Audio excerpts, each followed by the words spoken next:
Tara na, tama na. Dali ako. Hindi ko pa nga nalilinisan. Iakyat ko na nga lang. Hindi mo na kailangan ng saliente. Kaya nakasirahan mo.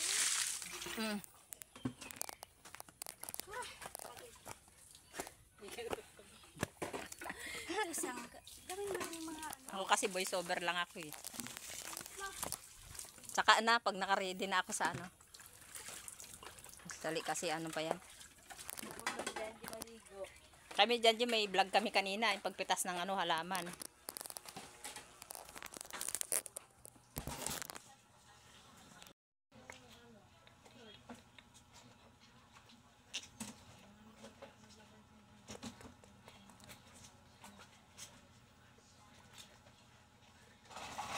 Peace tayo.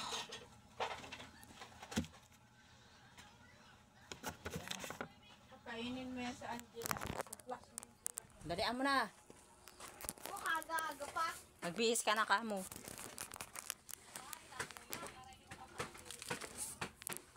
Ay, hirap ang lupa pa ang aming sahig. Ito ang hinugas na aking kapatid. Sari-sari. Hugasan pa to kagabi. Hinugasan kasi walang ilaw dun sa labas. Hirap pag walang lalaki guys. Walang mag-ayos. Tulungan natin kasi siya yung naghugas. Siya talaga naghugas dyan. Kaya ako nag-engage. Nag-engage habang nagagawa ng content. Kasi mahirap din mga guys na wala tayong ano. Hindi tayo mag-engage. Nag-upload lang tayo. Mahirap din naman yun. Kaya sinasamahan natin ang gawa. Sipag. Tulong-tulong sa trabaho. Kaya malaking tulong mga idol na kapag natulungan nyo kami na mapakalat ang aming mga video at kami ay masuportahan, makatagpo tayong may mag-sponsor sa atin kahit papaano may tralala. Tralala, no? Masaya tayo sa tralala kahit pa isa-isa. Malaking bagay na yun sa ating mga dobi. Maiipon. Tapos alam nyo ba, kahit mahirap lang tayo, basta tayo ay lumalaban sa hamon ng buhay. Napagtatagumpayan naman kahit simpleng buhay lang tayo. Hirap din talaga ang buhay ng single mom, yung wala kang asawa. Tapos may mga anak kang nag-aaral, magpo-provide ka ng pangailangan nila sa school. Kaya kahit anong racket na lang ginagawa natin para matugunan natin pangailangan natin mga estudyante. Siyempre hindi lang naman pangailangan ng estudyante ang kailangan natin, ng pang-araw-araw na pagkain natin kung saan natin kukunin. Kaya tayong mga mama, gumagawa na lang tayo ng paraan. Plano natin sa marangal na paraan na ma-provide ng ating pangangailangan. So yung aking kapatid na may depression, yan ang katuwang ko dito sa bahay. Away bati kami yan kasi may mga bagay na hindi namin na pagkakaintindihan. Pero paglipas naman yun ay okay na. Nagbabalik naman yun sa dati. Nasalimuot ang aming kasaysayan ng buhay.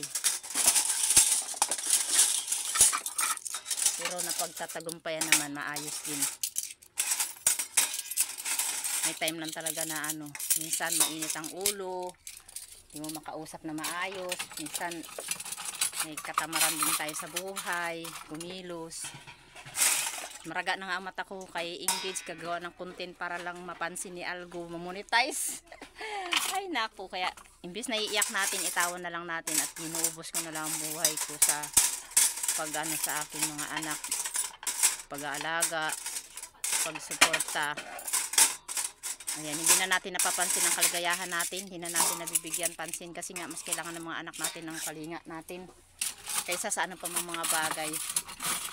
Dati naligaw na rin talaga ako ng dandas at umiba din ang takbo ng buhay ko dahil sa depression. Na-depressed din ako guys, matindi rin ang pinagdaanan ko, pero nakayanan ko yun, nilibang ko lang yung sarili ko sa pagtatrabaho sa isang tao.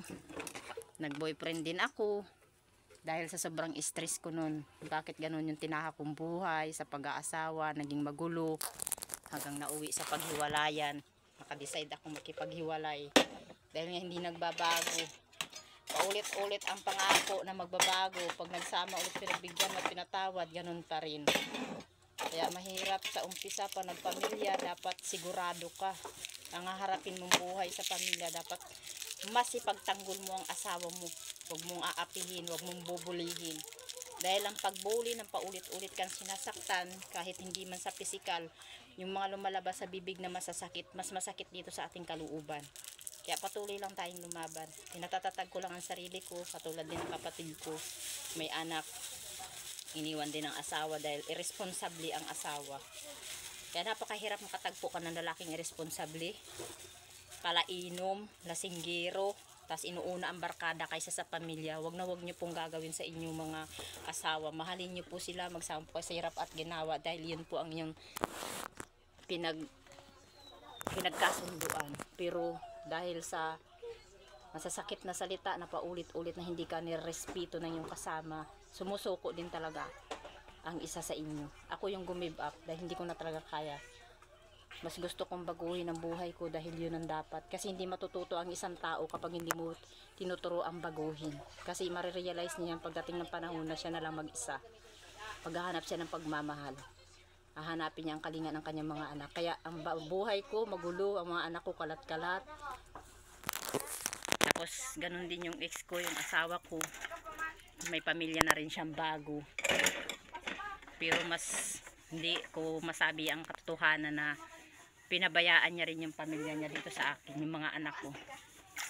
Ang mga anak ko talaga yung karamay ko. Madiskarte, minana ng anak ko yung diskarte ko sa buhay. Kaya ang hirap talaga mga lodi na wala kang katuwang sa buhay. Kaya ikaw na babae, maghahanap ka talaga ng makakatuwang mo sa buhay. Pero sana sa paghahanap ay makatagpo ka ng lalaking mamahalin ka, irerespeto ka, mamahalin ka, hindi ka makakarinig ng salitang masasakit. May mga lalaki talagang masakit magsalita sa asawa, nakala mo wala kang nagawang mabuti, na wala kang ginawang maganda sa pagsasama ninyo. Pero ang lahat, tayong mga babae, mga ginawa natin ang lahat. Biniyayaan natin sila ng anak, tinutulungan natin sa paghahanap buhay. Masakit lang doon pag uuwi, lasing, tapos bibigyan ka ng problema, magmamay, magbabasag ng mga gamit. Yun ang pinakamasakit. Iiyak ka talaga on the spot. Ako gabi-gabi lumuluha nung pinagpipray ko, kahit Kristiyana ako.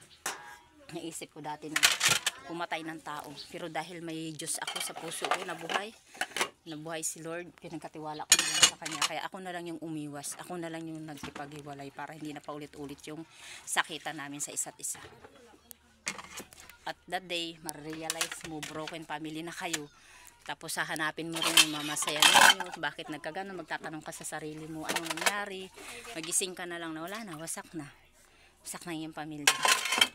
Kahit gusto mo mambuuhin, maraming mga bagay na nangyari. Parang ang hirap gawin ituwid ang isang pagkakamali. Kung ako man na nagkamali, tanggap ko naman yun. Pero alam kong mas lamang yung pagkakamali niya. Ang pagkakamali niya, hindi niya ako iningatan, hindi niya ako minahal, hindi niya ako nirespeto bilang asawa. Tayo kasi mga babae, kung asawa tayo, dapat ang turing sa atin as in asawa. Karamay ka sa lahat ng antas ng pamumuhay dahil yun ang sinumpaan niyo at lalo't pagkasal. Ako talaga yung unang gumiba. Naligaw ako ng landas hanggang sa hindi ko na nakayanan yung mga bagay na yun. Humanap ako ng isang taong magmamahal sa akin, natagpuan ko naman yun. Pero mas hinahanap ko pa rin talaga yung pamilya ko, yung mga anak ko, yung mabubuo ko silang muli. Pero papaano, masakit yun. Kinikimkim ko lang pero okay lang. God's will. Yun lang guys ang share ko sa inyo. Magmahalan kayo ng partner mo. At the end, hanapin nyo pa rin yung isa't isa. Kayo pa din yun. Maraming salamat. God bless you as all. Bye.